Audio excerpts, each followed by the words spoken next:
Hello friends, welcome to Life Prep. आज हम सब पीआईवी के न्यूमेरिकल्स करने वाले हैं। So numerical problem as such कोई बहुत ज़्यादा फार्मूला इंटेंसिव वगैरह नहीं है। सिंपल लॉजिक बेस्ड क्वेश्चंस इसमें आते हैं, इस चैप्टर से आते हैं। ठीक है। सो इन क्वेश्चंस पे आने से पहले मैं ये बोलूँगा कि 3 तरह के न्यूमेरिकल प्रॉब्लम पीआईवी से आते हैं। ठीक है। पहला वाला जो क्रॉस से रिलेटेड है, सबसे ईज़ी है। ठीक है। सो पहला वाला किससे आता है? डाई हाइब्रिड क्रॉस से। ठीक है। मोनोहाइब्रिड क्रॉस से भी आ सकता है, लेकिन डायहाइब्रिड क्रॉस, मोनोहाइब्रिड क्रॉस, उसमें कोई बहुत बड़ा अंतर नहीं है लॉजिक का। ठीक है। सो डायहाइब्रिड क्रॉस से क्वेश्चन आते हैं, उसमें या तो पेरेंट का जीनोटाइप दे के प्रोजेनी का पूछेगा, या तो प्रोजेनी का दे के पेरेंट का पूछेगा, ये सब पूछेगा। ठीक है। दूसरा वाला कौन सा आता है? दूसरा वाला आता है जेनेटिक मैप से। ठीक है। और तीसरा वाला आता है पेडिग्री से। ठीक है। पेडिग्री एनालिसिस से, जिसमें से सबसे कॉमन ऑब्वियसली डायहाइब्रिड क्रॉस है, इसीलिए मैं पहले कवर कर रहा हूँ। ठीक है। उसके बाद जेनेटिक मैप और पेडिग्री से जो है 3 साल में एक बार, 4 साल में एक बार ही क्वेश्चन आता है। ठीक है ना। तो पेडिग्री एनालिसिस किसके लिए है? पेडिग्री एनालिसिस मेंडेलियन डिसऑर्डर्स के लिए है, जैसे कि म्यूटेशन वाले डिसऑर्डर, सिकल सेल एनीमिया, ठीक है, थैलेसीमिया। ठीक है। उसके लिए क्या है? पेडिग्री एनालिसिस है। नेक्स्ट, जेनेटिक मैप तो बहुत जेनेटिक कंसेप्ट है, और डायहाइब्रिड क्रॉस ये तो बहुत मेंडेलियन कंसेप्ट है, इसको कवर करेंगे। ठीक है। सो पहला क्वेश्चन आप देखो, ये डायहाइब्रिड क्रॉस से है शायद। ठीक है। पहला क्वेश्चन क्या है? What is the probability of getting a progeny with genotype capital R, small y in Mendel's dihybrid cross in F2 generation. ठीक है। तो देखो, इसमें कोई स्पेशल केस नहीं दिया है, तो जो मेंडल का नॉर्मल क्रॉस होता है उसी को कंसीडर करेंगे।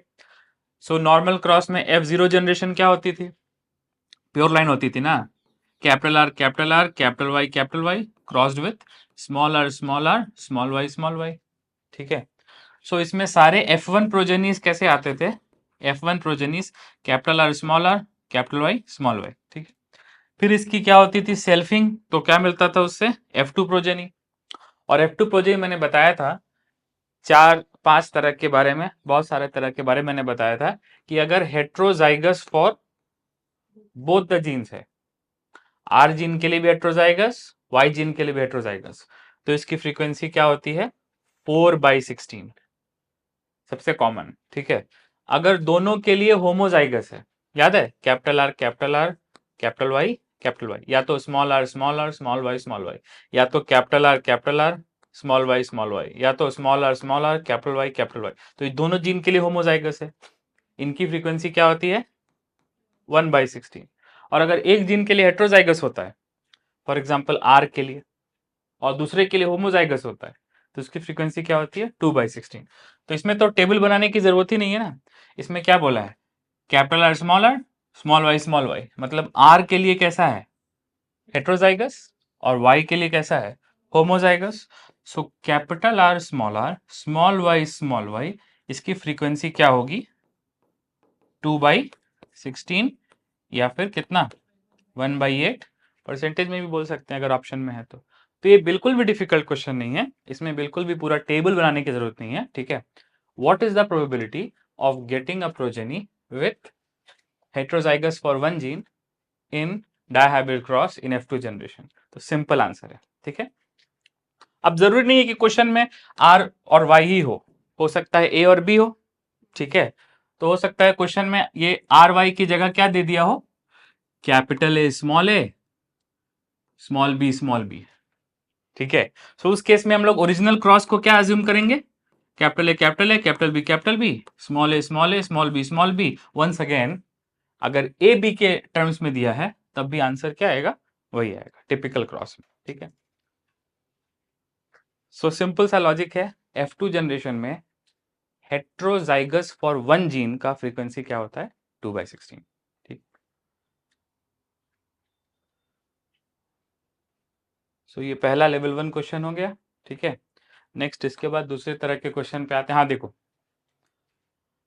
अगर capital A capital B small b को क्रॉस किया है, किसके साथ? Capital A capital B small b, तो ये नॉर्मल मेंडल क्रॉस है क्या? ये वाला नॉर्मल मेंडल क्रॉस है क्या? नहीं, इसमें थोड़ा तो टेबल बनाना पड़ेगा, ठीक है। सो इस वाले केस में क्या क्रॉस हो रहा है? Capital A capital B small b, किसके साथ क्रॉस हो रहा है? Capital A capital B small b के साथ क्रॉस हो रहा है, ठीक है। ये नॉर्मल क्रॉस नहीं है। नॉर्मल मेंडेलियन क्रॉस में F1 जनरेशन की सेल्फिंग होती है, तो दोनों डाइहाइब्रिड रहते हैं, ठीक है। तो इसमें गैमीट्स अलग अलग तरह के बनेंगे। ये वाला कितने तरह गैमेट बनाएगा? 4 तरह के बनाएगा ना। Capital A capital A small b, और कौन से? स्मॉल ए कैपिटल बी और स्मॉल ए स्मॉल बी। ये वाला तो 4 तरह के गैमेट बनाएगा ना, ठीक है। लेकिन ये वाला 4 तरह के बनाएगा या 2 तरह के? 2 तरह के, कैपिटल ए कैपिटल बी और दूसरा कौन सा? कैपिटल ए स्मॉल बी, ठीक है। और तो कुछ है नहीं, ठीक है। सो अब इसी की हम लोगों को क्या बनानी है? टेबल। वेरी वेरी इजी, ठीक है। इसका मैं खट से टेबल बना देता हूं।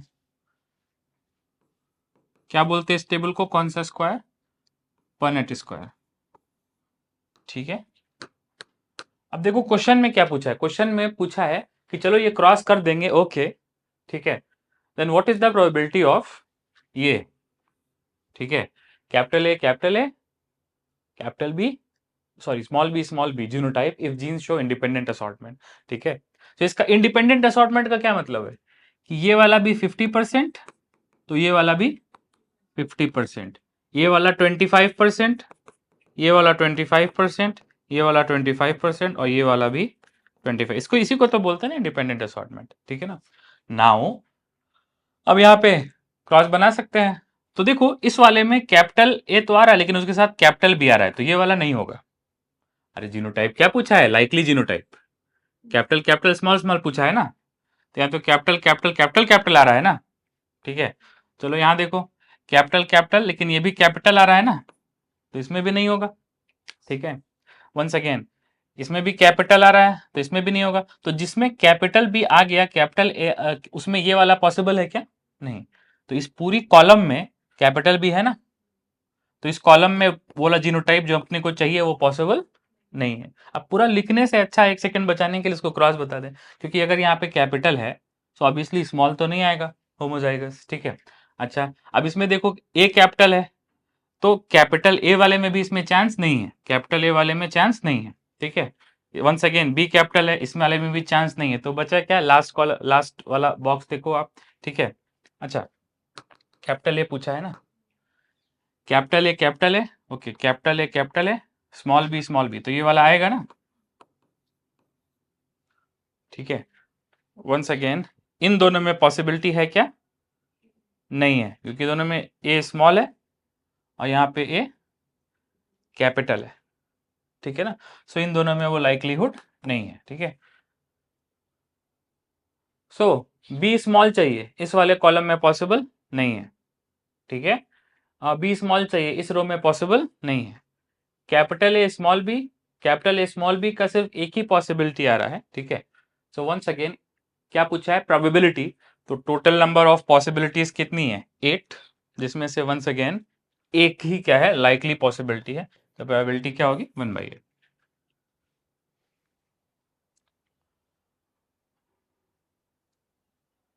सो ये स्ट्रेट फॉरवर्ड क्वेश्चन है, बिल्कुल भी डिफिकल्ट क्वेश्चन नहीं है कि अगर 2 तरह के जीनोटाइप्स दिए हैं तो उनका पॉसिबल गैमीट्स, और अगर इंडिपेंडेंट असॉर्टमेंट है तो पनेट स्क्वायर बना के लाइकली प्रोजेनी निकालना पड़ेगा, ठीक है।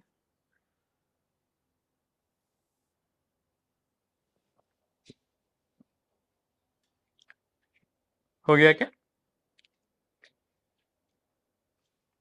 अभी देखो next, in capital B small capital, ठीक है। What is the percentage of progenies, what percentage of progenies are parental type, ठीक है। सो वंस अगेन इसमें देखो अगर आपको ए और बी से कंफ्यूजन हो रहा है तो आप इसको आर और वाई मान लो ना, क्योंकि हम लोगों ने पढ़ा तो आर वाई के रिस्पेक्ट में है, ठीक है। सो अगर ए और बी से कंफ्यूजन हो रहा है तो हम लोग इसको क्या कंसीडर कर लेंगे? आर और वाई। तो पहला वाला क्या हो गया? Capital R capital Y small y, और दूसरा वाला क्या हो गया? Cross small r capital Y, ठीक है। इस क्रॉस में आप नोटिस करो कि ये वाला क्या होगा, राउंड येलो, राउंड येलो होगा ना। अरे ए ए और बी की जगह मैंने समझने के लिए आर वाई से रिप्लेस कर दिया है। सो कैपिटल आर मतलब राउंड, कैपिटल वाई मतलब येलो, ठीक है। और इस वाले में क्या होगा, रिंकल्ड येलो, रिंकल्ड येलो, ठीक है। सो पेरेंटल टाइप क्या हो गए, राउंड येलो और रिंकल्ड येलो, यही तो पेरेंटल टाइप हो गया ना। इसका मतलब अगर ग्रीन आ गया, ठीक है, तो वो पेरेंटल टाइप नहीं होगा, ठीक है ना। लेट अस सी क्या क्या पॉसिबिलिटीज है। तो जब इसका क्रॉस होगा तो ये वाला कितने तरह के गेमेट बनाएगा, 4 तरह के, ठीक है। सो मैं यहां बना दे रहा हूं कितने तरह के गेमेट, 4 तरह के। इसके गेमेट कौन कौन से होंगे, कैपिटल आर कैपिटल वाई, ठीक है, capital R small y, small r capital Y, ये करना पड़ेगा, स्मॉल आर स्मॉल वाई। और ये वाला किस तरह गेमेट बनाएगा, एक ही तरह का, स्मॉल आर कैपिटल वाई, ठीक है, स्मॉल आर कैपिटल वाई, ठीक है। तो अब प्रोजेनिस कितने पॉसिबल है, व्हाइट से लिख रहा हूं, प्रोजेनिस कितने पॉसिबल है, 4, 4 इंटू 1 4, ठीक है।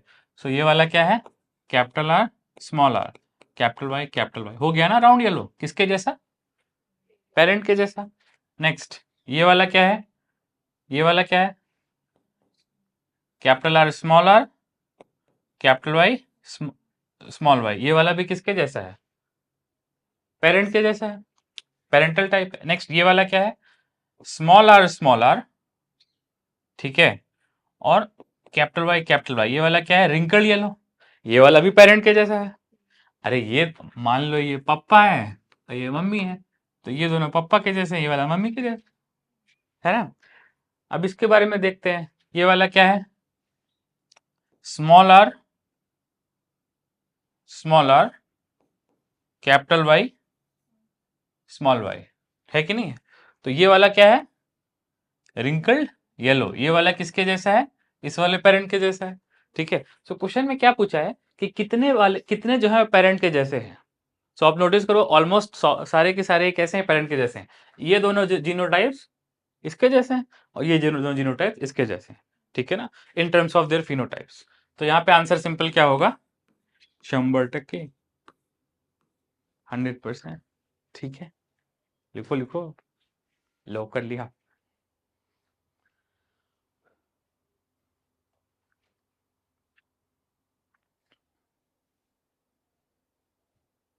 ये भी स्ट्रेट फॉरवर्ड क्वेश्चन है, इसमें कोई फॉर्मूला कुछ नहीं लगाना, बस सिंपल लॉजिक लगाना,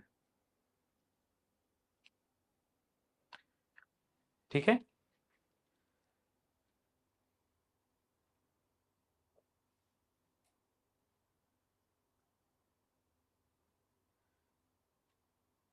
चलो next.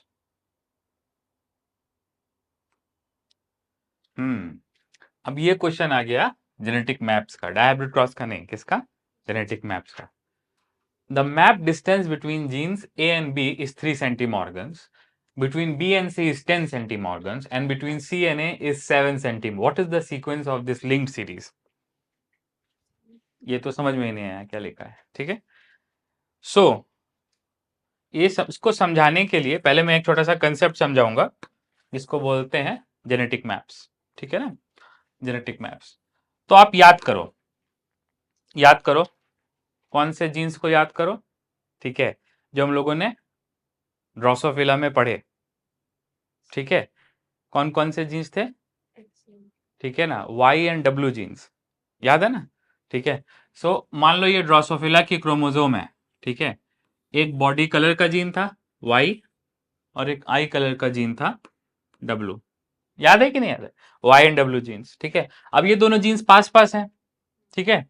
So map, genetic map बनाने के दो तरीके हैं, दो तरीके हो सकते थे। या तो आप इन दोनों की डिस्टेंस को यूनिट ऑफ लेंथ में मेजर करो, कि चलो इन दोनों में जो डिस्टेंस है, दूरी है, वो कितनी है, 0.05 माइक्रोमीटर। माइक्रोमीटर ऑब्वियसली किसका मेट्रिक, किसका यूनिट है, लेंथ का यूनिट है, ठीक है। तो या तो हो सकता था कि आप इसको लेंथ में मेजर करो और बोलो कि y and W genes are 0.05 microns apart in terms of their length. लेकिन एक साइंटिस्ट आए, अल्फ्रेड स्टर्टिवेंट, कौन आया, अल्फ्रेड स्टर्टिवेंट, ये मैंने रिवीजन टाइम में नहीं बताया था क्योंकि अभी बताना था, ठीक है ना। साइंटिस्ट कौन आया? अल्फ्रेड स्टर्टिवेंट, ठीक है। और ये किसका स्टूडेंट था? मॉर्गन, ठीक है ना। So he was student of Morgan. अभी एनसीईआरटी में लिखा है तो मैं पढ़ा दे रहा हूं, नहीं लिखा होता तो कोई जरूरत नहीं। स्टूडेंट ऑफ मॉर्गन, ठीक है। और इनका आइडिया क्या था कि distance between genes should not be measured in terms of length but it should be measured in percentage of recombination, ठीक है ना। तो यहाँ पे मैं साफ साफ लिख रहा हूं, आप भी कहीं जरूर लिखो कि डिस्टेंस बिटवीन जीन्स, अरे एक क्रोमोसोम पे 2 जीन्स है ना, तो उनके बीच की दूरी कैसे मेजर करेंगे? लेंथ के यूनिट में या परसेंटेज ऑफ रिकॉम्बिनेंट्स के यूनिट में? परसेंटेज ऑफ रिकॉम्बिनेंट्स के यूनिट में। तो अल्फ्रेड स्टर्टिवेंट ने, जो कि मॉर्गन के स्टूडेंट थे, उन्होंने क्या बोला कि इफ अगर genes are located on same chromosome तो उनमें लिंकेज का चांस है। If genes are located on same chromosome, तब मैप कैसे बनाएंगे? लेंथ के यूनिट में या परसेंटेज ऑफ रिकॉम्बिनेंट्स के यूनिट में? परसेंटेज ऑफ रिकॉम्बिनेंट्स के यूनिट में। अगर जीन्स सेम क्रोमोसोम पे हैं तो उन जीन्स का जो मैप बनेगा, कौन सा वाला लोकलाइज कहां पे है, वो किस बेसिस पे डिफाइन होगा? परसेंटेज ऑफ रिकॉम्बिनेशन के रिस्पेक्ट में। सो genetic maps, if genes are located on same chromosome then genetic maps are created। genetic maps are created का मतलब क्या है कि distance between genes are measured not in terms of unit of length but in terms of unit of percentage of recombinants, ठीक है। genetic maps are created का मतलब क्या है?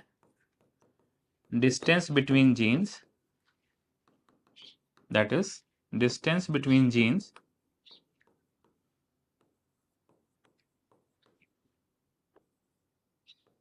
will be measured। Normally distance किस में मेजर करते हैं? लेंथ की यूनिट में। लेकिन अल्फ्रेड स्टर्टवेंट ने क्या बोला कि distance between genes will be measured in terms of क्या? परसेंटेज ऑफ पेरेंटल टाइप या recombinants? Recombinants, in terms of percentage of recombinants, ठीक है। सो अब आप याद करो कि मान लो दो, ये बहुत जो मैं बता रहा हूं बहुत नया है, ठीक है। अब आप याद करो कि मान लो एक डाइहाइब्रिड क्रॉस है, ठीक है। मान लो ये वाला डाइहाइब्रिड क्रॉस है y plus Y W plus W crossed with y plus Y W plus W, ठीक है। ये वाला मान लो क्रॉस है, तो ये भी कितने तरह के गैमेट बनाएगा? 4 तरह के। ये भी कितने तरह के गैमेट बनाएगा? 4 तरह के।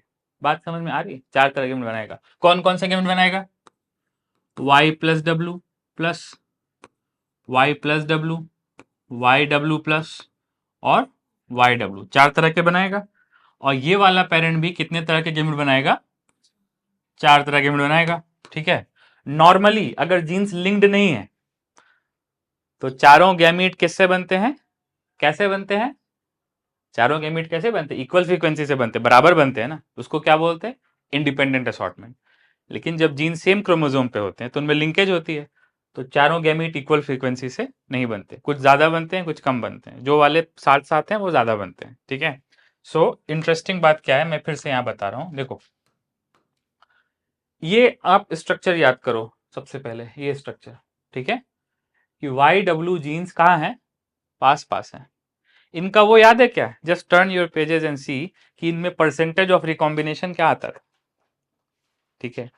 कुछ दिन पहले ही हम लोगों ने लिखा है, normal percentage of recombination independent assortment में तो 37.5 आता था ना, लेकिन इस केस में कितना आता था?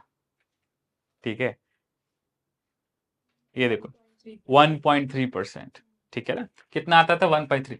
तो यहां पे याद रखो कि इनमें वाई एंड डब्ल्यू जीन्स में जो ऑब्जर्व्ड परसेंटेज ऑफ रिकॉम्बिनेंट्स है वो कितना है? 1.3%, ठीक है। तो 1.3% इनका जो ऑब्जर्व रिकॉम्बिनेशन है उसको मैप यूनिट में उसका मीनिंग क्या है वही मैं समझा रहा हूं, ठीक है। तो अब ध्यान से देखना, मैं फिर से यहां से बताता हूं। हो सकता है इस बार समझ में आ जाए, ठीक है। सो एक साइंटिस्ट है अल्फ्रेड स्टर्टिवेंट, जो कि मॉर्गन के स्टूडेंट है, just like you are my student, ठीक है। वैसे ही तो उन्होंने क्या ऑब्जर्व किया कि अगर जीन सेम क्रोमोसोम पे हैं, for example y and W genes, eye colour and body colour gene of Drosophila, if genes are on same chromosome, तो फिर उन जीन को पोजीशन देनी पड़ेगी ना क्रोमोसोम पे, कौन सा जीन कहां है, ठीक है। जैसे फॉर एग्जाम्पल वाई डब्ल्यू यहां है और थोड़े दूर पे कौन सा जीन था, एम जीन। एम जीन याद है, wing size, large wing, miniature wing, याद है, ठीक है। तो आखिर जीन एक क्रोमोसोम पे है तो कहां है, वेयर इज द जीन, इसके लिए क्या बनाना पड़ेगा, कौन सा map, genetic map. Genetic map क्या बता रहा है कि एक क्रोमोसोम पे जीन कहां है, ठीक है। जैसे मैप नॉर्मली बताता है कि तुम्हारा घर कहां है, नीम के पेड़ के नीचे, ठीक है ना। वैसे ही ये बताएगा कि क्रोमोसोम के ऊपर जीन कहां है, जेनेटिक मैप। सो जेनेटिक मैप को बनाने के दो तरीके पॉसिबल थे। पहला क्या कि एक लोकस, एक पॉइंट ले लो, वहां से डिस्टेंस को लेंथ के यूनिट में मेजर करो, ठीक है। लेकिन अल्फ्रेड स्टर्टिवेंट ने बोला no no no no no, length के यूनिट में मेजर नहीं करेंगे, किसके यूनिट में मेजर करेंगे, distance between genes on same chromosome will be measured in terms of percentage of recombinants between them, ठीक है।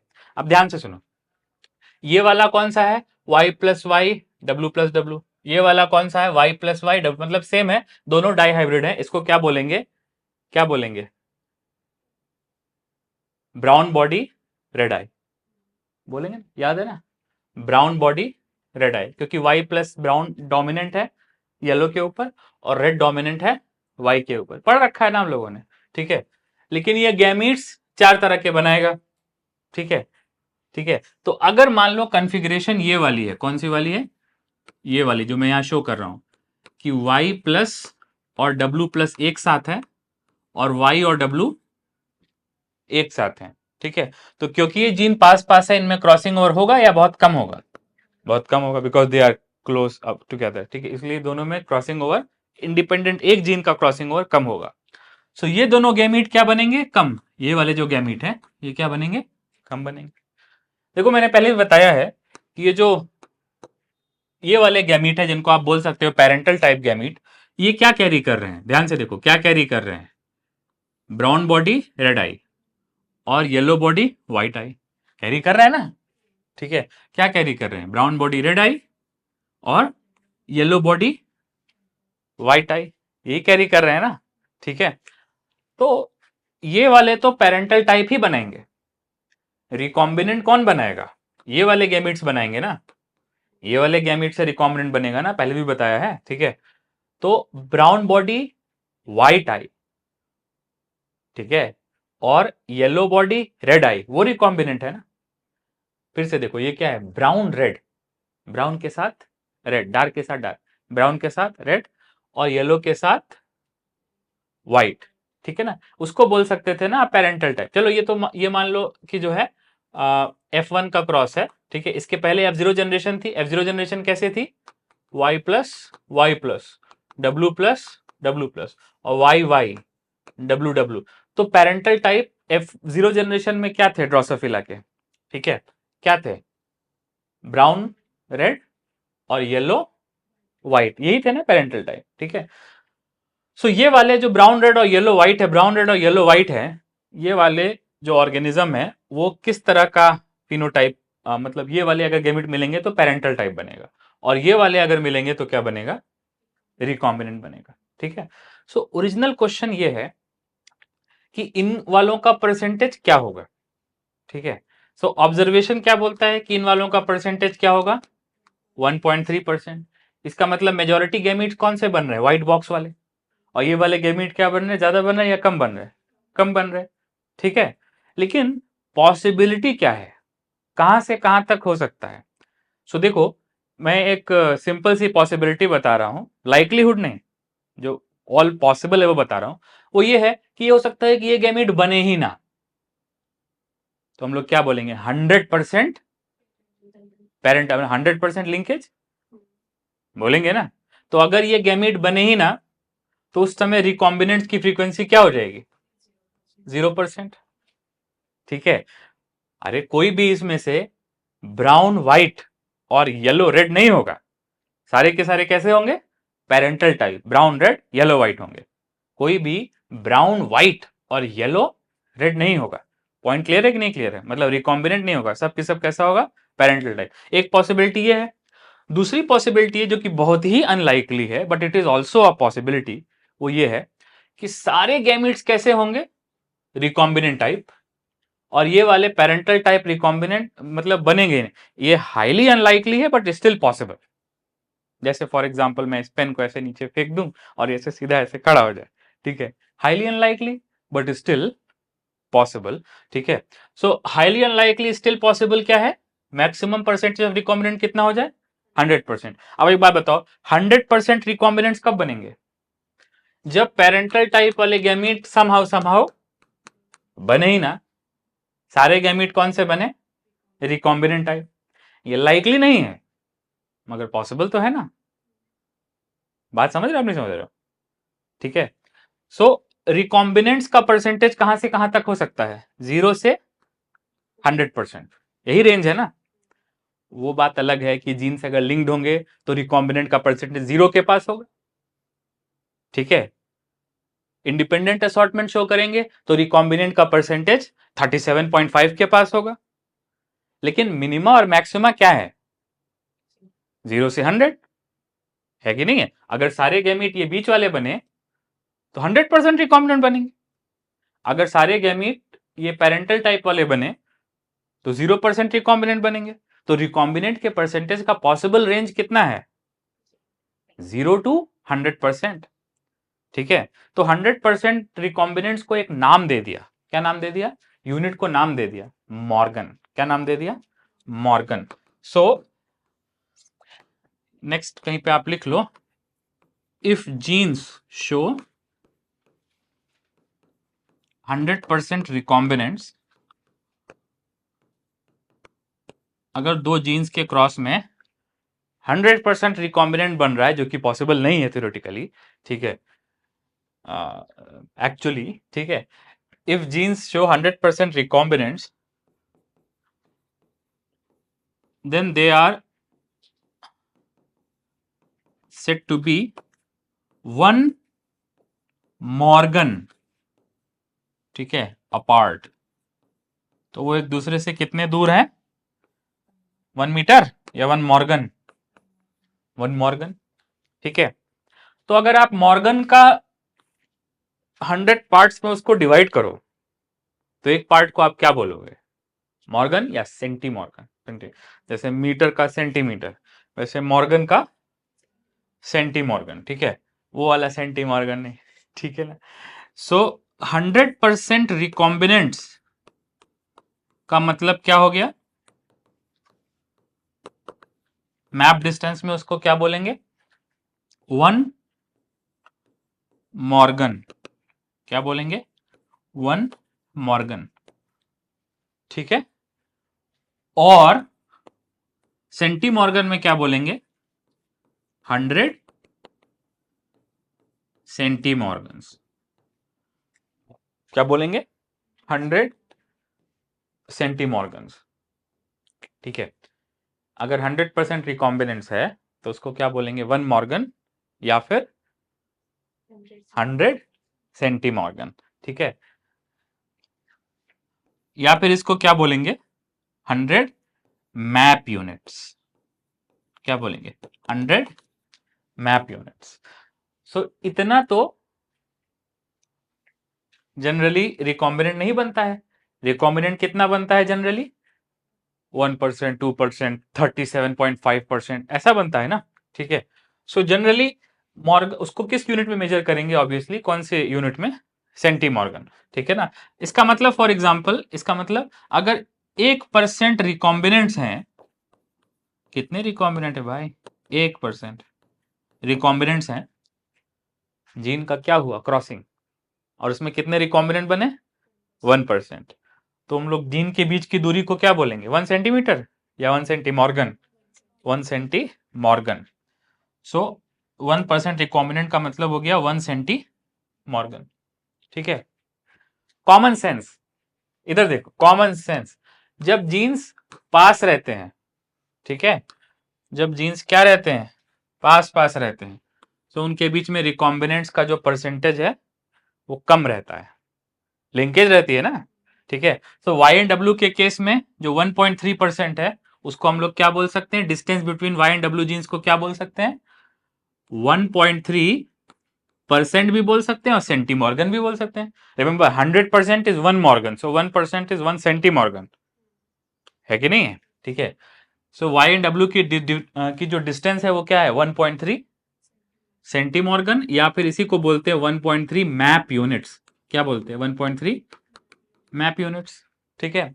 सिमिलरली आप याद करो कि W और M जीन, ये W जीन और M जीन, ठीक है, इन दोनों के बीच में फिजिकल डिस्टेंस थोड़ी ज्यादा थी, तो इन दोनों के बीच में परसेंटेज ऑफ रिकॉम्बिनेंट कितना आ रहा था, 37.2 आ रहा था शायद, ठीक है, 37.2%। तो इसका मतलब इन दोनों के बीच में जो डिस्टेंस है वो कितनी है, 37.2 सेंटीमॉर्गन, या फिर 37.2 मैप यूनिट्स।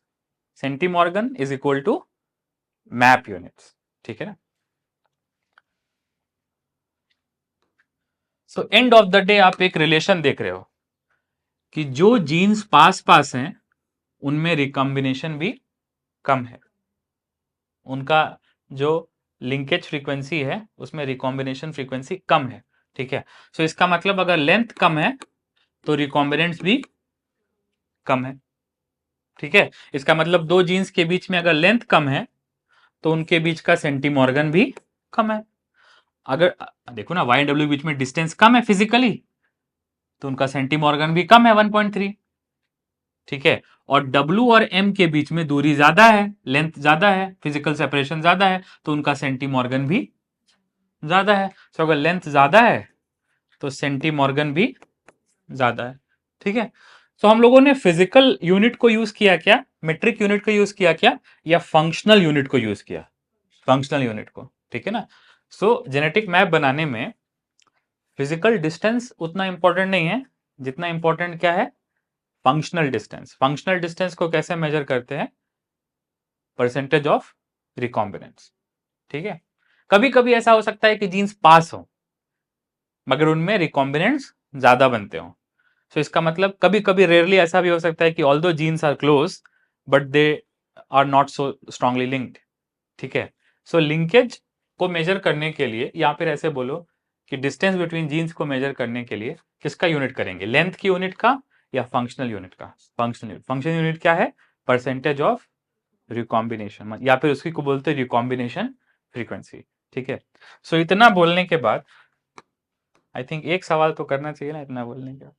तो देखो क्वेश्चन क्या है, क्वेश्चन ये है कि the map distance, map distance के लिए दूसरा वर्ड क्या हो सकता है, परसेंटेज ऑफ रिकॉम्बिनेंट्स। अरे मैप डिस्टेंस को किसमें मेजर करते हैं, माइक्रोमीटर में या सेंटीमॉर्गन में, सेंटीमॉर्गन।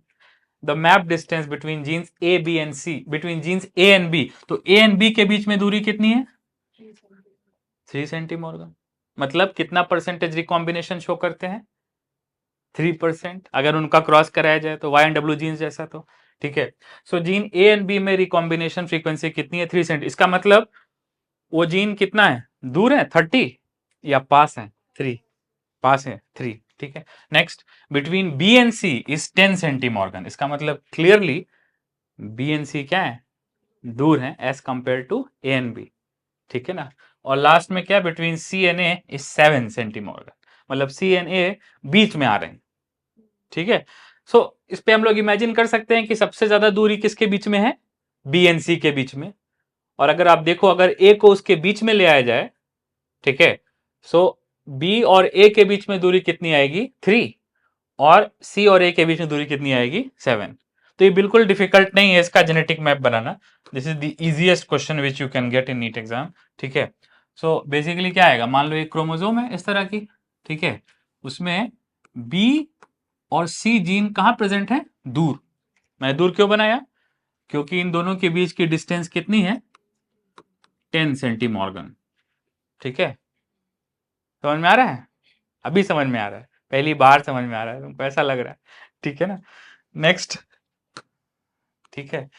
नेक्स्ट, अब ए को कहां रखेंगे? अगर ए को यहां रख देंगे, बी के पहले रख देंगे, मतलब बी के हायर लोकस पे रख देंगे, तो फिर वो सी से दूर हो जाएगा। तो सी के साथ भी एडजस्ट करना है और बी के साथ भी एडजस्ट करना है। सो ऑब्वियसली इसको कहां रखना पड़ेगा? बीच में, ताकि ए एंड बी के बीच की दूरी कितनी हो जाए? आई गेस 3 सेंटीमॉर्गन, और ए एंड सी के बीच में कितनी हो जाए? 7 सेंटीमॉर्गन। ठीक है, बन गया, बन गया ना? अभी ठीक है, ठीक है, बन गया। So distance between genes are not measured in units of length, but they are measured in units of percentage of recombinants. Percentage of recombinant maximum कितना होगा? पॉसिबल मैक्सिमम कितना होगा? 100%। लेकिन उतना होता है क्या? नहीं। इसलिए बेटर यूनिट क्या है? सेंटीमॉर्गन। तो 1 सेंटीमॉर्गन इज इक्वल टू 1% रिकॉम्बिनेशन।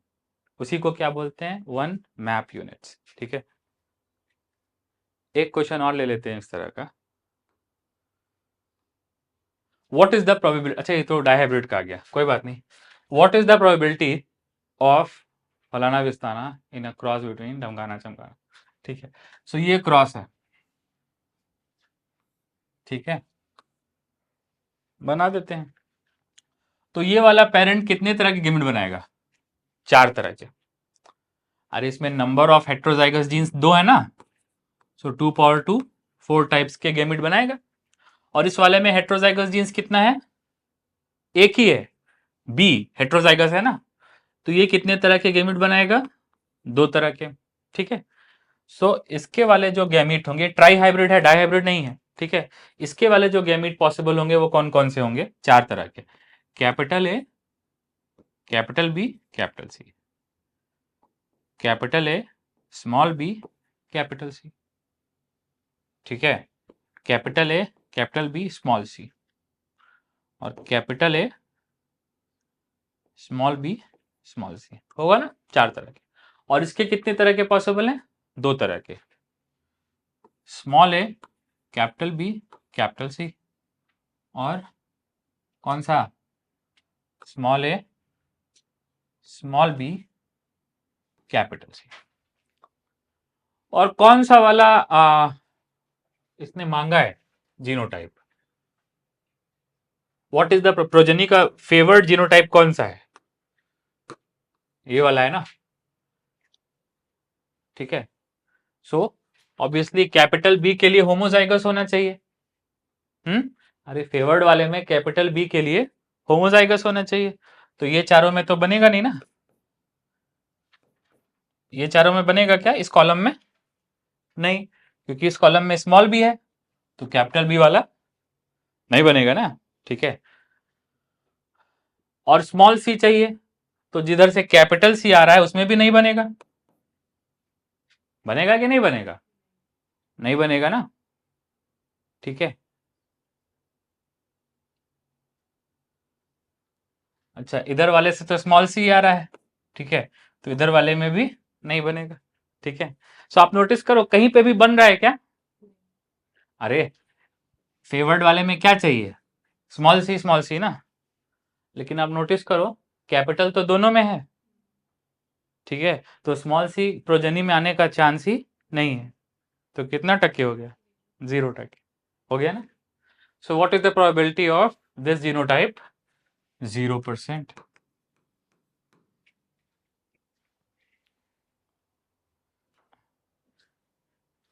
इसको अगर असर्शन रीजन कर दें तो आप रीजन बोलो, क्या बोल सकते हो? अगर ये असर्शन है तो इसका रीजन क्या बोल सकते हो?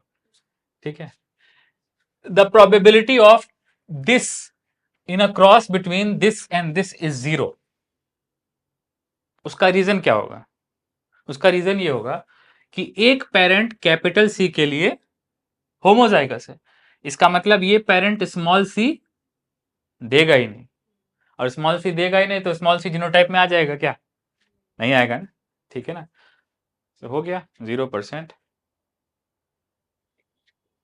Next question, genes X and Y are located on same chromosome. So once again किसका रोल आ गया? genetic maps. If they show 20 centimorgan frequency of recombination, मतलब 20% progenies are recombinant, how many of 750 progenies are expected to show parent? कोई इतना simple question है, ठीक है ना. सो परसेंटेज ऑफ रिकॉम्बिनेंट कितना है? परसेंटेज ऑफ रिकॉम्बिनेंट कितना है? 20 सेंटीमॉर्गन मतलब 20% ना, ठीक है ना. तो परसेंटेज ऑफ पेरेंटल टाइप कितना होगा? पेरेंटल टाइप का परसेंटेज कितना होगा? 80%. मतलब 100 में से 80. तो ऑब्वियसली 750 में से 750 into 0.8 what ever that number is, ठीक है ना. तो रिकॉम्बिनेंट का परसेंटेज कितना है? 20%. मुझे कैसे पता? यहां लिखा है ना 20 सेंटीमॉर्गन, ठीक है. सो पेरेंटल टाइप का कितना हो जाएगा? 80%, ठीक है ना. पेरेंटल टाइप वाले प्रोजेनीस कितने हो जाएंगे आउट ऑफ 750? 750 इंटू 0.8,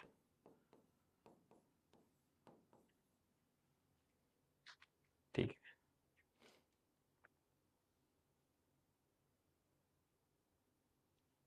75 इंटू 10 कितना होता है? 750. 750 माइनस 150, 600. हाँ, चलो ये हो गया 600 प्रोजेनीस. तो नीट में क्या कर सकता है? इसको चेंज कर सकता है, ठीक है. इस वाले को क्या कर देगा? 15. इस वाले को क्या कर देगा? 240. समझ रहे हो? Mendel crossed. अब देखो ये भी एक अच्छा सवाल, I like this kind of question, ठीक है. इसमें डिस्क्रिप्शन बहुत है लेकिन है बहुत सिंपल, ठीक है.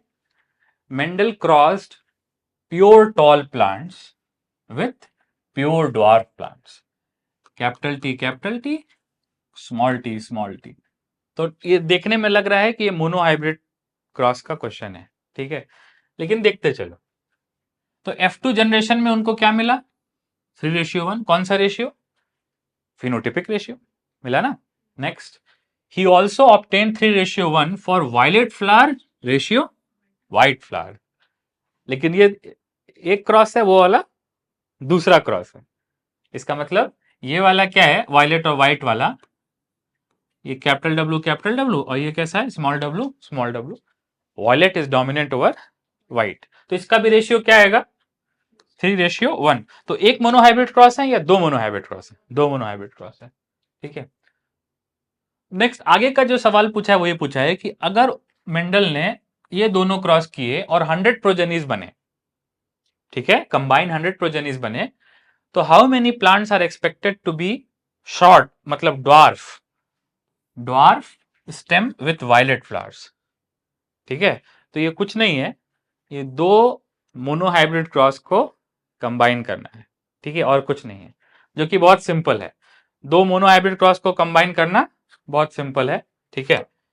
सो देखो कैसे दो मोनोहाइब्रिड क्रॉस को कंबाइन कर सकते हैं. ऐसे कर सकते हैं, अगर मान लो 3 क्या है?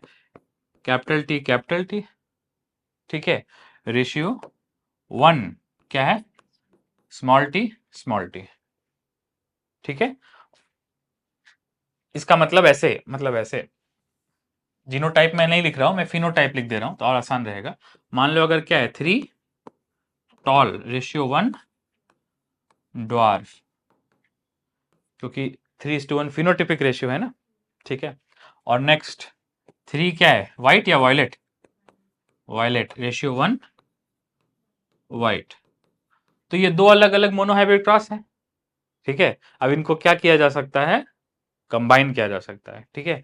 तो जब इन दोनों को कंबाइन करेंगे तो मोनोहाइब्रिड क्रॉस मिलके क्या हो जाएगा? Dihybrid cross. तो आप नोटिस करो 3 इंटू 3 क्या हो जाएगा? 9.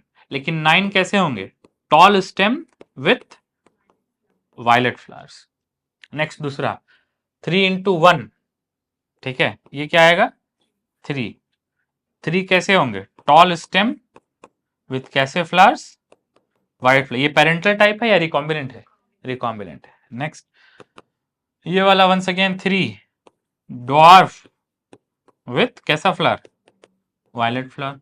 और लास्ट में 1 इंटू 1 1 क्या आएगा? Dwarf stem with white flower.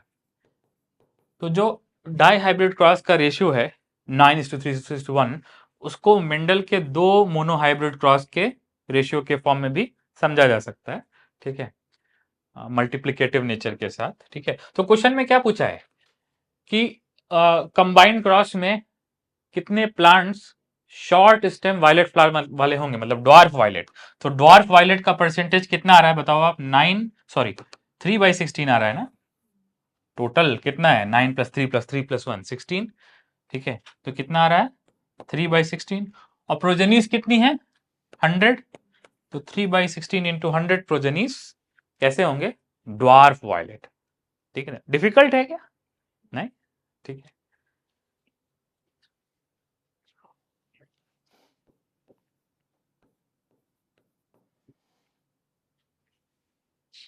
ठीक है, 0.75 इंटू 25।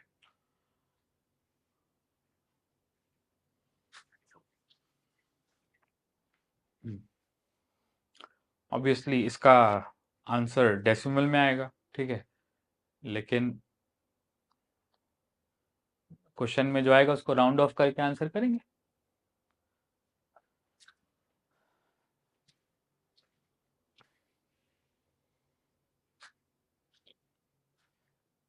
लास्ट क्वेश्चन पे आते हैं, जो कि इस तरह के क्वेश्चन की सीरीज में है, ठीक है।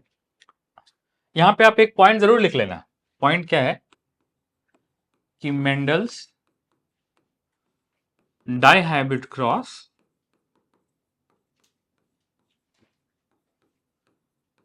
can be considered as two independent monohybrid cross।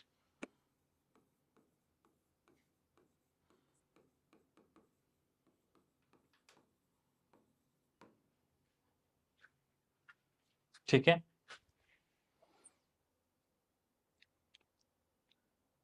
इसका मतलब इस वाले क्रॉस में लेटेस्ट से लिंकेज कितना है? 0, नॉन एग्जिस्टेंट। लिंकेज क्यों नहीं है? क्योंकि जीन्स डिफरेंट क्रोमोसोम पे है, ठीक है। जीन डिफरेंट क्रोमोसोम पे होते हैं तो जीरो लिंकेज, क्या बोलते हैं उसको? इंडिपेंडेंट असॉर्टमेंट, ठीक है। सो ये संपला। देखो इतना बड़ा क्वेश्चन है, कुछ मीनिंग नहीं है इसका, ठीक है ना।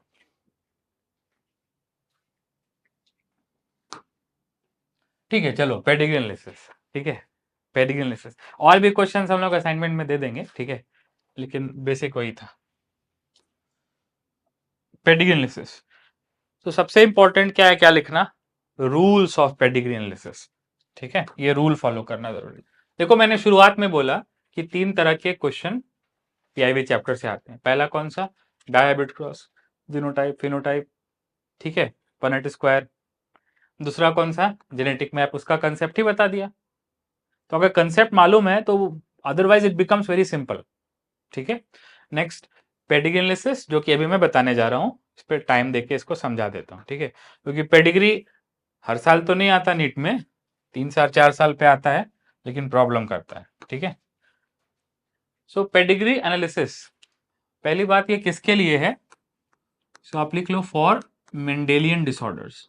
नॉन मेंडेलियन डिसऑर्डर के लिए है या मेंडेलियन डिसऑर्डर्स के लिए? मेंडेलियन डिसऑर्डर्स के। We have some cat problems.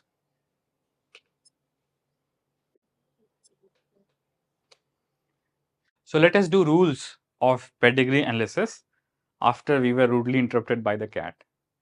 ठीक है, सो कोई बात नहीं। सो पेडिग्री एनालिसिस के रूल्स क्या हैं? चलो रूल नंबर 1, किस तरह से पेडिग्री की प्रॉब्लम को सॉल्व करेंगे। सो उसका पहला रूल क्या है? ठीक है, नंबर 1, अजम्पशन क्या माननी है, ठीक है। तो सबसे पहले हम लोग क्या कंसीडर करेंगे? Non consanguineous mating. Non consanguineous mating मतलब mating is not between relatives, ठीक है ना। नॉन कॉन्सैंग्विनस मैटिंग अज्यूम करेंगे अनलेस स्पेसिफाइड, जब तक दिया ना हो, जब तक दिया ना हो, ठीक है। So non consanguineous mating assume करना है unless it is specified to be consanguineous mating, ठीक है। तो इसका मीनिंग क्या है? नॉन कॉन्सेंगुइनस मेटिंग का मीनिंग क्या है कि mating is not in between relatives, therefore जो दूसरा पार्टी होगा जो बाहर से आ रहा है, जो फैमिली ट्री का हिस्सा नहीं है, जो इन लॉ आ रहा है, ठीक है, वो कैसा होगा? कैरियर या disease free? Disease free. Carrier नहीं उसको एज्यूम करेंगे, क्या एज्यूम करेंगे? डिजीज फ्री, ठीक है ना। So other partner, other partner मतलब आउटसाइड फैमिली ट्री, जो फैमिली ट्री के बाहर है,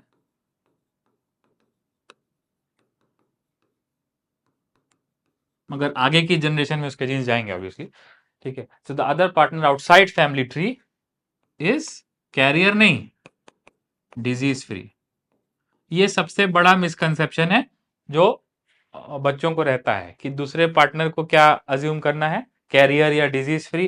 तो याद रखो, अगर नॉन कॉन्सेंगुइनस मेटिंग है तो क्या अज्यूम करना है?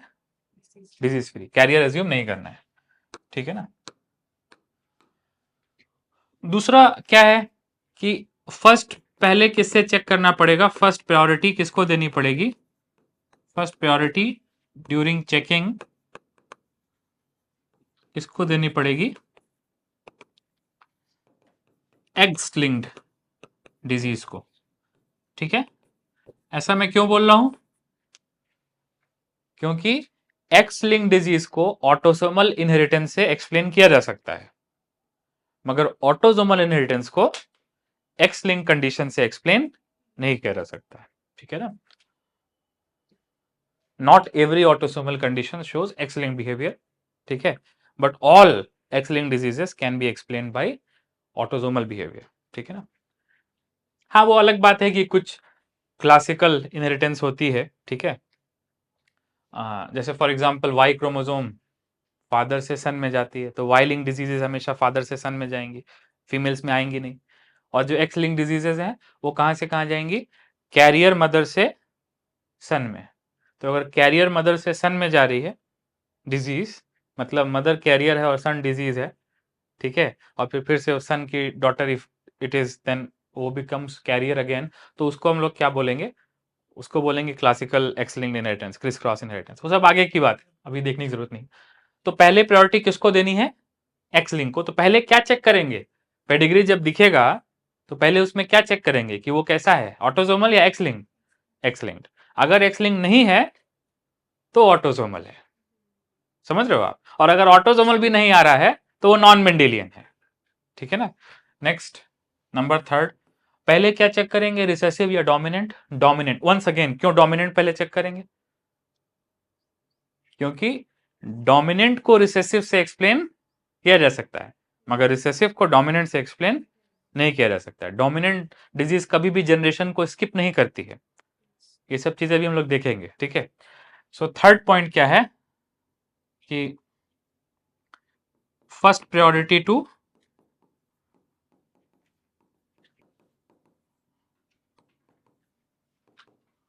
Dominant condition.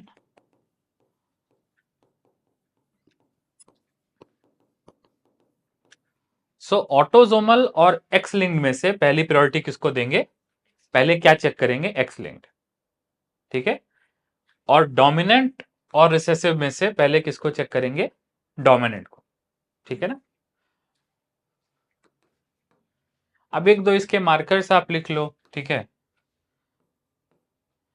कि एक्स लिंक्ड डिजीजेस कहां से कहां जाती है। एक्स लिंक्ड रिसेसिव डिजीज जो होती है, एक्स लिंक्ड रिसेसिव डिजीज का एग्जांपल आप बोल सकते हो कलर ब्लाइंडनेस, हीमोफीलिया, ठीक है। So example red green colour blindness, CB, और दूसरा क्या? हीमोफीलिया, ठीक है। X linked recessive disease for example red green colour blindness and haemophilia goes from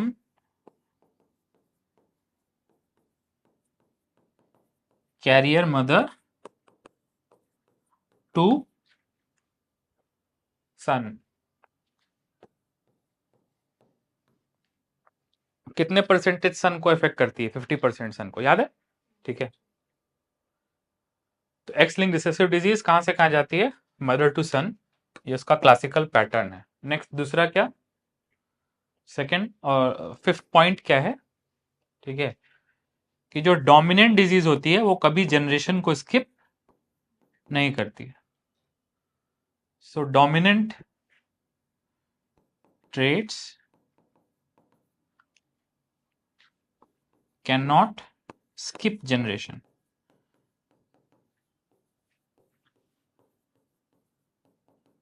dominant trait can not skip generation, इसका मतलब ये है कि अगर ऐसा नहीं है कि एक जनरेशन बीमारी है, F0 में बीमारी है, F1 में नहीं है और F2 में फिर से आ गई, ये पॉसिबल नहीं है, क्योंकि डोमिनेंट अगर है तो एक्सप्रेस होगा। सो कोई भी जनरेशन को स्किप नहीं कर सकता है। सो अगर F0 में बीमारी है, लुक एट दैट, F0 में बीमारी है, ठीक है, फिर आगे पेडिग्री चली और मान लो कि F1 में बीमारी नहीं है, F1 में है क्या? नहीं है। फिर मान लो अगली जनरेशन में फिर से बीमारी आ गई, आए है, तो इसका क्या मतलब है? इसका मतलब डिजीज डोमिनेंट नहीं है, क्योंकि डोमिनेंट होती तो इस जनरेशन में भी होती ना। बीमारी कैसी है? Recessive. So dominant traits can not skip generation, ये भी एक इंपॉर्टेंट वैल्यूएबल पॉइंट है। ठीक है, सो पहले एनसीईआरटी का कुछ पेडिग्री में समझाता हूं, फिर कुछ पेडिग्री अपने से बना देता हूं। ठीक है, ठीक है।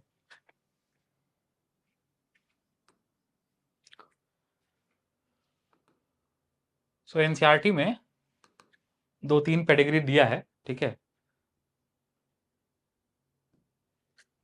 let us come to that. I think page number, pedigree analysis. देखो एक पेडिग्री ये दिया है, ठीक है, ये एनसीईआरटी का पेडिग्री है। ठीक है, एक पेडिग्री ये, एक पेडिग्री ये। ठीक, सो जनरली एनसीईआरटी में एनसीईआरटी के ही क्वेश्चन आते हैं, नीट एग्जाम में एनसीईआरटी के ही डायग्राम आते हैं, तो मोस्ट लाइकली यही डायग्राम आ जाएगा as it is.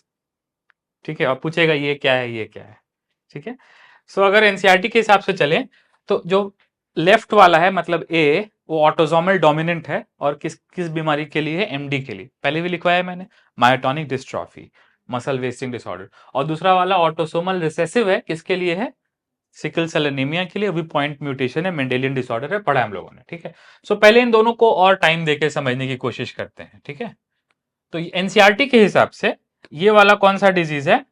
Autosomal dominant. ठीक है, तो मैंने जैसे बताया कि इसको एक्स लिंक से शुरू करना है और बाकी सारे केसेस को कवर करना है। ठीक है, तो प्रायोरिटी क्या होनी चाहिए ड्यूरिंग चेकिंग? जब आप पेडिग्री को चेक कर रहे हो तो प्रायोरिटी क्या होनी चाहिए? सबसे पहले प्रायोरिटी होना चाहिए एक्स लिंक डोमिनेंट, चेक करो। उसके बाद क्या चेक करोगे आप? X link recessive. फिर क्या चेक करोगे आप? Autosomal dominant. और लास्ट, सॉरी, हाँ, और लास्ट में ऑटोसोमल रिसेसिव। तो इसका तो एक्सप्लेनेशन बहुत तरह से आ सकता है। ठीक है, लेकिन ऊपर वाले जो है वो स्पेसिफिक हैं। ठीक है, अगर सिर्फ फादर से सन में जा रही है ओनली मेल्स, तो ऑब्वियसली वाई लिंक्ड है। ठीक है ना। और मैंने एक बात और बताई कि डोमिनेंट और रिसेसिव को कैसे चेक करेंगे? Disease should not skip generation. अगर जनरेशन स्किप हो रही है तो डिजीज रिसेसिव ही है। ठीक है, तो चलो आप नोटिस करो कि यहां पे जनरेशन स्किप हो रही है क्या? नहीं, तो ऐसा नहीं बोल सकते कि डिजीज रिसेसिव है, डोमिनेंट भी चेक करना पड़ेगा। बात क्लियर है? लेकिन अगर यहां देखो, दूसरे ही डायग्राम में देखो, तो पेरेंट में नहीं है। अरे दूसरे डायग्राम में देखो ना, पेरेंट में नहीं है लेकिन प्रोजेनी में आ गई। तो इसका मतलब क्या है कि ये बीमारी कैसी है? डोमिनेंट या रिसेसिव? रिसेसिव। ये तो सिंपल सा बात है ना। ठीक है ना। अच्छा, अगर हर जनरेशन में है तो गारंटी नहीं है कि डोमिनेंट है, लेकिन अगर जनरेशन स्किप हो रही है तो गारंटी है कि रिसेसिव है। दोनों में अंतर है ना। ठीक है ना। So here we don't have guarantee that disease is dominant. ठीक है, but here we have guarantee that disease is recessive. अगर जनरेशन स्किप हुई तो डोमिनेंट नहीं हो सकता। ठीक है ना। तो चलो पहला वाला केस देखते हैं। पहला वाला case, let me use blue. ठीक है।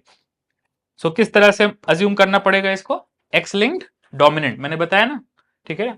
सो अगर एक्स लिंक्ड डोमिनेंट है तो फीमेल की दो पॉसिबिलिटी है इस वाले की, या तो फीमेल कैसी होगी, एक्स प्राइम एक्स, और या तो कैसी होगी, एक्स प्राइम, दो पॉसिबिलिटी है ना। अब यहां पे एक्स का मतलब है एक्स क्रोमोसोम और प्राइम का मतलब है डिजीज। तो बहुत से लोग प्राइम लगाते हैं, बहुत से लोग सी लगाते हैं, बहुत से लोग यहाँ कबूतर बना देते हैं, उससे मैटर नहीं करता what you are doing over here, ठीक है। Fastest you can do is to make a prime, ठीक है। सो दो पॉसिबल जीनोटाइप है। अब आप मुझे बताओ ये वाला कब होगा, जब रिसेसिव, जब बीमारी डोमिनेंट है तो ये वाला भी पॉसिबल होगा और ये वाला भी पॉसिबल होगा, क्योंकि याद रखो ये कैरियर नहीं है, शेडेड मतलब डिजीज होता है ना, ठीक है ना। और ये भाई साहब क्या होंगे, एक्स वाई। अब पहले देखो मैंने ए क्यों नहीं लिया है, एक्स और एक्स वाई क्यों लिया है, क्योंकि फर्स्ट किससे चेक करना है, एक्स लिंक से, उसके बाद किससे चेक करेंगे, ऑटोसोम से, ठीक है। तो चलो अब कॉमन सेंस, अगर एक्स लिंक्ड होती और ये कंडीशन होती, देखो ना भाई, अगर एक्स लिंक्ड होती और ये कंडीशन होती, एक्स लिंक डोमिनेंट और ये कंडीशन होती, ठीक है। सो मदर अपना जो डिजीज्ड एक्स क्रोमोसोम है, अगर दोनों होमोजाइगस मतलब दोनों में डिजीज होती तो वो सारे प्रोजेनीज में आती, आती कि नहीं आती, क्योंकि मदर जो है, ठीक है, वो सन को भी क्या देती है, एक्स क्रोमोसोम, और डॉटर को भी क्या देती है, एक्स क्रोमोसोम, ठीक है। सो ये वाला पॉसिबल नहीं है, ठीक है। क्यों ये वाला मैं क्यों मिटा रहा हूं, क्यों नहीं पॉसिबल है, क्योंकि डिजीज फ्री यहां पे प्रोजेनीज भी है ना। अगर मदर होमोजाइग मतलब दोनों क्रोमोसोम उसकी डिजीज होती, सो कोई भी डिजीज फ्री प्रोजेनी नहीं होता एक्स लिंक्ड डोमिनेंट के केस में, ठीक है। सो मैंने क्या एज्यूम किया है, एक्स लिंक्ड डोमिनेंट। मदर के लिए क्या पॉसिबिलिटी थी, दो पॉसिबिलिटी थी, एक्स प्राइम और ये, लेकिन ये वाले को मैंने क्यों मिटा दिया, क्यों मिटा दिया, क्योंकि मुझे अगले जनरेशन में क्या दिखे, डिजीज फ्री, नहीं तो कैरियर वॉट, ठीक है ना। तो डिजीज फ्री पॉसिबल नहीं था अगर मदर के पास दोनों डिजीज एक्स क्रोमोसोम है और डिजीज एक्स लिंक्ड डोमिनेंट है, तो पॉसिबल नहीं है, ठीक है। चलो नेक्स्ट। अब अगर ये देखा जाए तो क्या कोई एक्सेप्शन मिल रहा है क्या, लेट अस सी, ठीक है। चलो फादर से आई एक्स क्रोमोसोम और मदर से आई ये वाली x chromosome, not bad, possible है।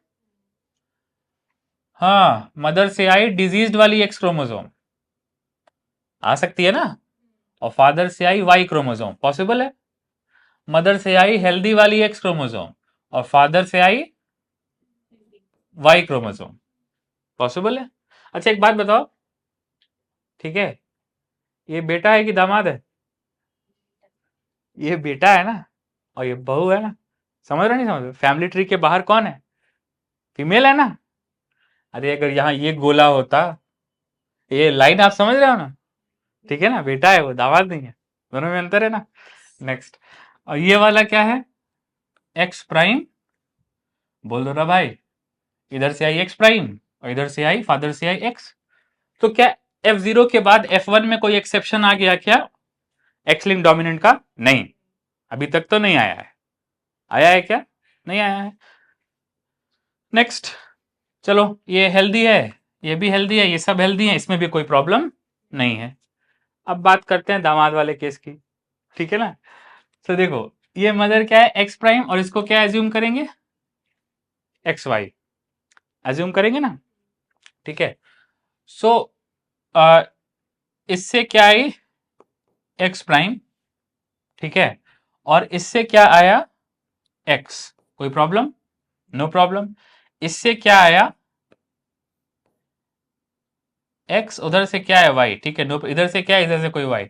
सो देखो ये जो पेडिग्री है ये एक्स लिंक डोमिनेंट के लिए फॉल्स है या उसके लिए भी ट्रू है, उसके लिए भी ट्रू है, देख रहे हो कि नहीं देख रहे हो, ठीक है। वो अलग बात है कि कंडीशन कैसी है, ऑटोसोमल डोमिनेंट, बीमारी तो ये किस कौन सी है, मायोटोनिक डिस्ट्रॉफी, मतलब autosomal dominant, but this pedigree is true for both autosomal dominant as well as for X linked dominant. एक बार फिर से मैं इसको चेक करता हूं एक्स लिंक डोमिनेंट के लिए। तो अगर एक्स लिंक डोमिनेंट है तो सिंगल ये काफी है ना डिजीज कॉज करने के लिए। समझ रहे हो नहीं समझ रहे हो? ठीक है। सो ये वाले में डिजीज, ये वाला डिजीज फ्री है ना। Next disease free, very good. Disease आ गया, आ गया, आ गया, ठीक है, ओके, आ गया, हाँ फ्री है, ठीक है। सो ये वाली पेडिग्री किसके लिए ट्रू है? एक्स लिंक्ड डोमिनेंट के लिए भी क्या है? ट्रू है। समझ रहे हो आप? ठीक है ना। चलो अब देखते हैं क्या ये पेडिग्री, क्या ये pedigree autosomal x link recessive के लिए ट्रू है क्या? ठीक है। सो एक्स डोमिनेंट के लिए तो पेडिग्री ट्रू है। अब देखते हैं एक्स लिंक रिसेसिव के लिए ट्रू है क्या।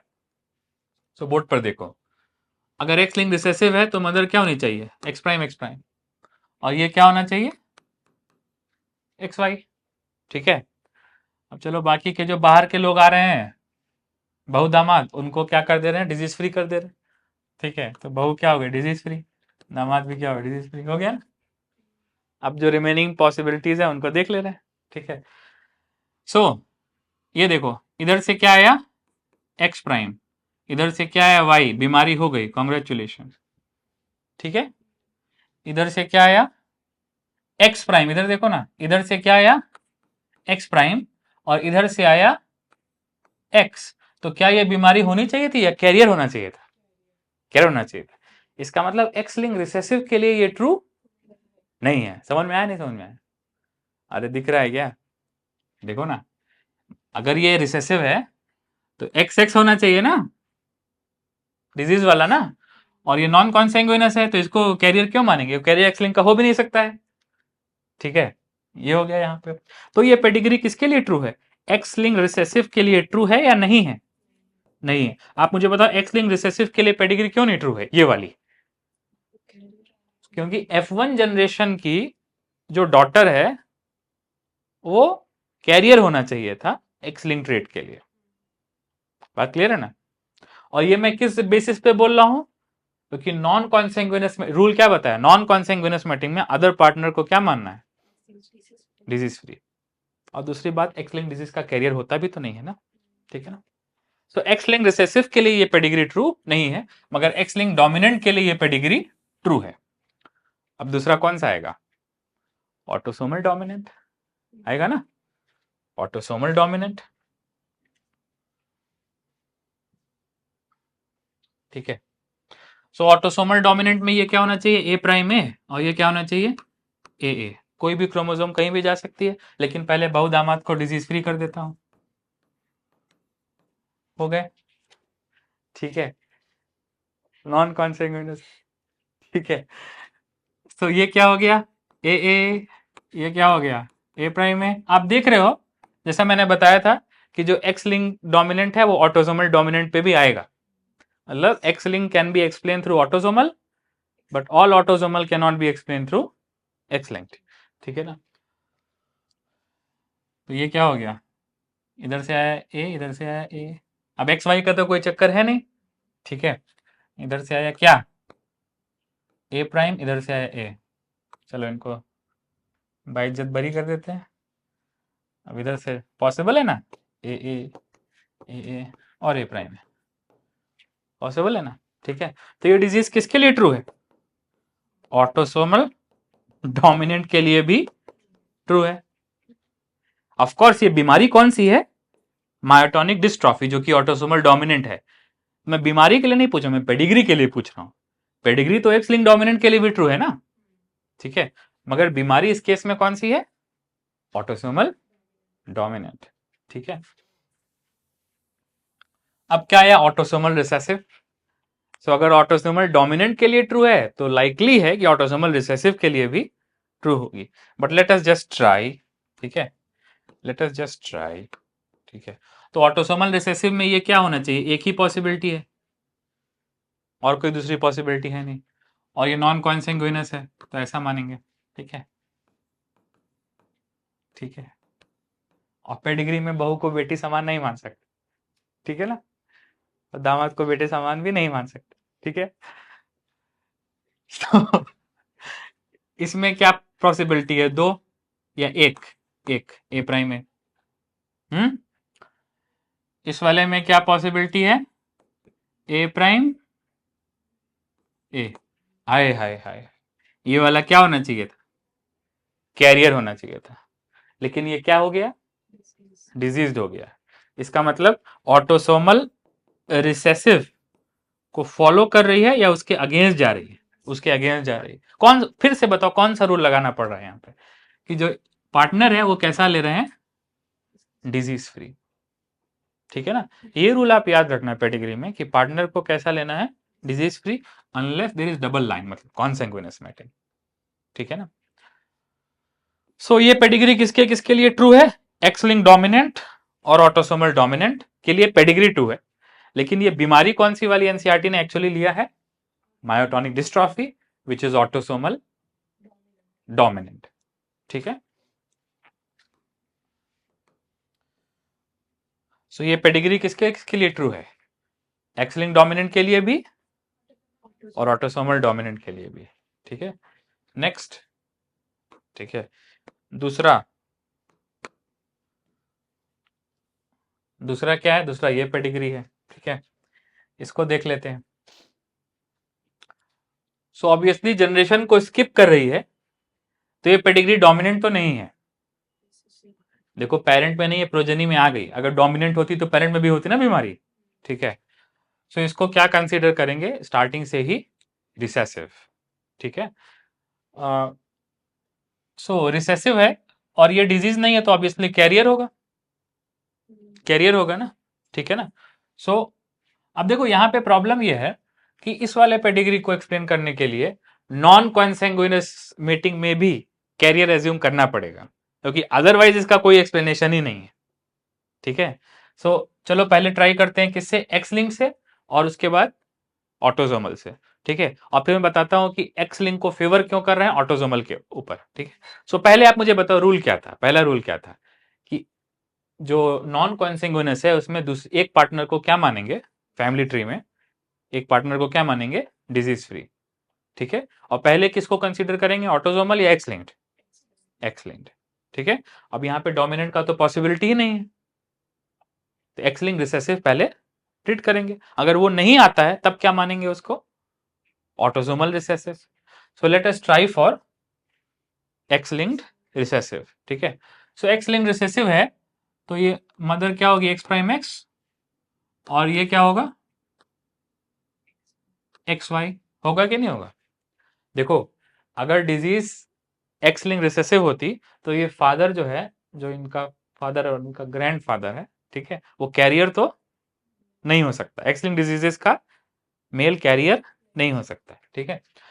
तो चलो नेक्स्ट, अब चलो इससे क्या हो गया, इधर से आ गया एक्स प्राइम, इधर से क्या आ गया वाई, डिजीज हो गई, नो प्रॉब्लम, ठीक है।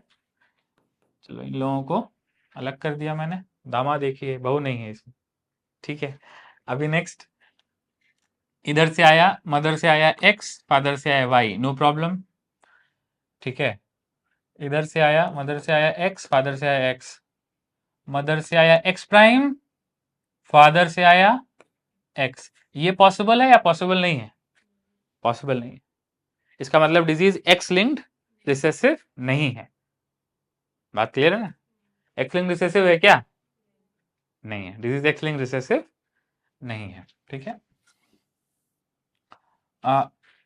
ये पेडिग्री में डिजीज एक्स लिंक्ड रिसेसिव क्यों नहीं है, क्योंकि अगर एक्स लिंक्ड रिसेसिव होती तो ये क्या होती, कैरियर, और ये क्या होता, डिजीज फ्री, और डिजीज फ्री फादर से डिजीज डॉटर नहीं बन सकती, क्योंकि फादर एक्स क्रोमोसोम देगा और मदर देगी, चलो मदर से एक्स प्राइम आ रही है, लेकिन ये कैरियर होना चाहिए ना, ठीक है ना। सो एक्स लिंक रिसेसिव ये बीमारी नहीं है, डोमिनेंट नहीं है और एक्स लिंक रिसेसिव भी नहीं। देखो हम लोगों ने क्या प्रूफ कर दिया कि डोमिनेंट नहीं है, क्यों डोमिनेंट नहीं है, क्योंकि जनरेशन स्किप किया है, ठीक है।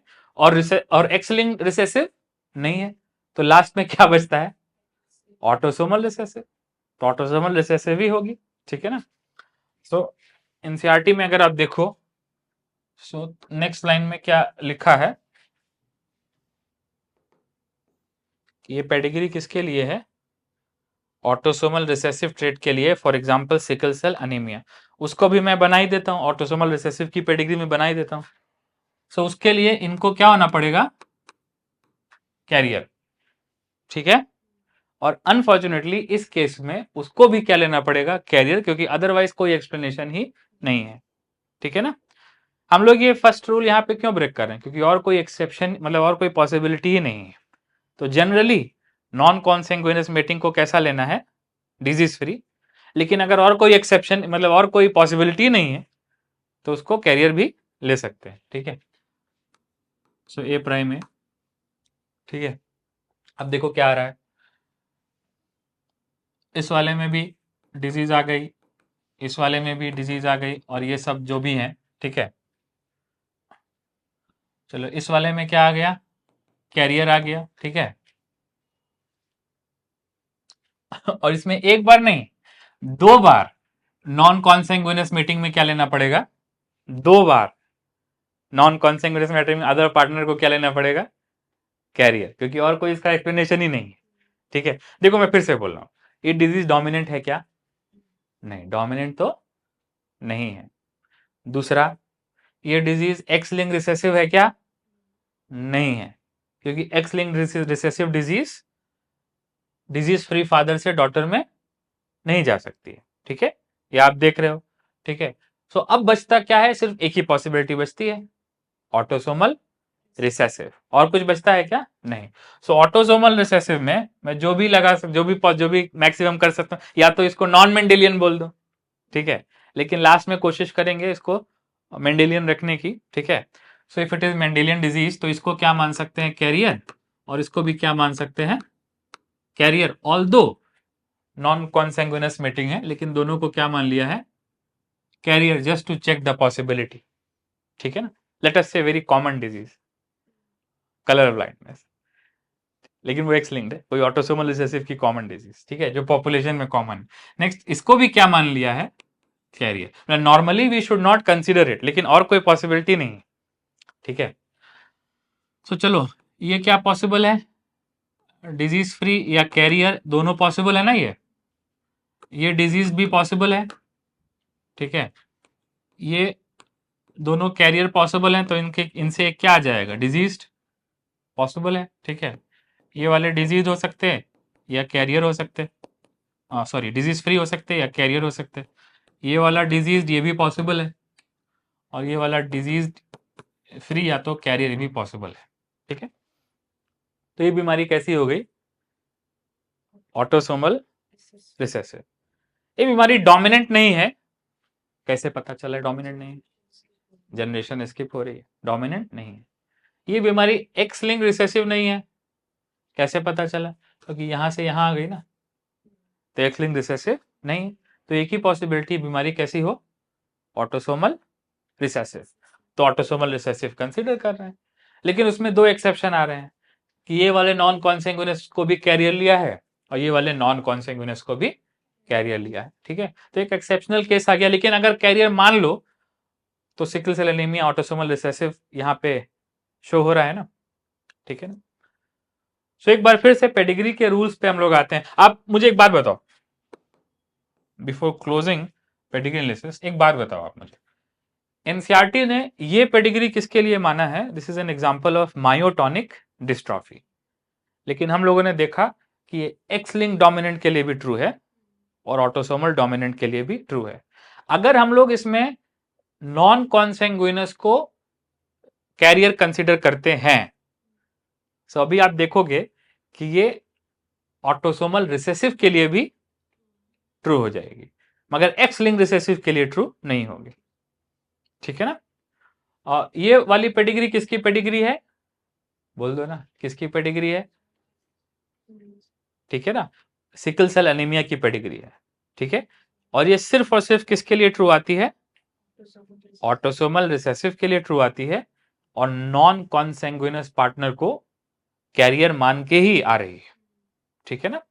सो पहला रूल तो ये है कि जनरली नॉन कॉन्सेंगुइनस को कैरियर नहीं मानते। उसका लॉजिक भी आप समझ रहे हो क्यों नहीं मानते, क्योंकि वो फैमिली ट्री के बाहर है। जैसे आप सबने पढ़ा कि हीमोफीलिया, ठीक है, वो क्वीन विक्टोरिया के फैमिली में चलता है, लेकिन क्वीन एलिजाबेथ की फैमिली में नहीं चलता है। मतलब दोनों फैमिलीज नॉन कॉन्सेंगुइनस है, जस्ट सेइंग। तो मान लो ऐसे चल रहा है वैसे नहीं चल रहा है, तो उसमें कोई अंतर थोड़ी आ रहा है, ठीक है। नाउ एक बार आखिरी बार रूल्स ऑफ पेडिग्री एनालिसिस देख लेते हैं, क्या क्या रूल्स हम लोगों ने लिखे, उसको भी कुछ मॉडिफिकेशन वगैरह भी कर देते हैं। सो पेडिग्री एनालिसिस किसके लिए है? Pedigree analysis is for Mendelian disorders, मतलब जीन म्यूटेशन के लिए है, ठीक है, जो प्रिडिक्टेबल बिहेवियर शो करते हैं, ठीक है। नॉन कॉन्सेंगुइनस मेटिंग में जब तक दिया ना हो तब तक दूसरे पार्टनर को क्या मानना है? डिजीज फ्री, ठीक है ना। अगर कुछ नहीं बचता है तो लास्ट में इसको कैरियर मान सकते हैं, ठीक है ना। फर्स्ट प्रायोरिटी किसको देनी है? एक्स लिंक डिजीज को। क्यों? रीजन, क्योंकि एक्स लिंक को ऑटोसोमल इनहेरिटेंस से एक्सप्लेन कर सकते हैं, मगर ऑटोसोमल इनहेरिटेंस को एक्स लिंक इनहेरिटेंस से एक्सप्लेन नहीं कर सकते, ठीक है। पहली प्रायोरिटी किसको देनी है? डोमिनेंट। क्यों? क्योंकि डोमिनेंट को रिसेसिव से एक्सप्लेन कर सकते हैं, मगर रिसेसिव को डोमिनेंट से एक्सप्लेन नहीं कर सकते। डोमिनेंट प्रूफ हो गया तो डोमिनेंट है, ठीक है। रिसेसिव प्रूफ हो गया तो गारंटी नहीं है कि डोमिनेंट है, ठीक है ना। एक्स लिंक रिसेसिव डिजीज ये वाले, ठीक है, ये जैसे मैंने बताया कि मदर से कहां जा रहे हैं? कैरियर डॉटर में जा रहे हैं, ठीक है। लेकिन अगर कोई डिजीज कहां से कहां जा रही है? फादर से डॉटर में जा रही है, तो वो एक्स लिंक्ड नहीं है। If a disease is going from father to, क्या बोलते हैं उसको, disease free father to daughter, and disease is not X linked, ठीक है ना। सो कहीं पे आप लिख लो इसकी, इसी स्टेटमेंट का एक कोरोलरी लिख लो। If a disease is going from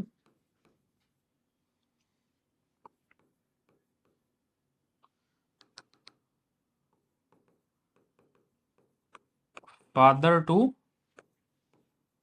daughter, कैसा father? Disease free, disease free father to daughter,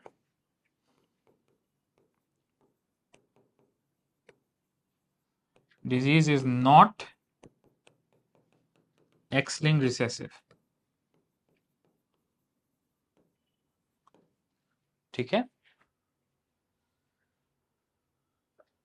क्योंकि फादर अपनी एक्स क्रोमोसोम देगा ही देगा, ठीक है, और मदर की एक एक्स क्रोमोसोम रिसेसिव डिजीज को डिजीज डॉटर नहीं बना सकती, ठीक है। Dominant traits can not skip generation, ये वाला भी एक वैल्यूएबल पॉइंट था, ठीक है ना।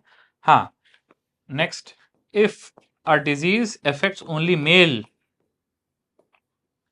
affects only male in any given generation, अगर डिजीज सिर्फ मेल को अफेक्ट कर रही है in any given generation, disease को क्या मानेंगे? Y linked. क्या मानेंगे? वाई लिंक्ड डिजीज, ठीक है। तो इसका कुछ प्रैक्टिस एमसीक्यू है जो पेडिग्री का है, पीआईवी का है, उसके जो वेराइटीज बोल सकते हैं वो मैं आपको प्रोवाइड कर दूंगा पीडीएफ के फॉर्म में, we can discuss it, but I think for the video it is enough. Thank you.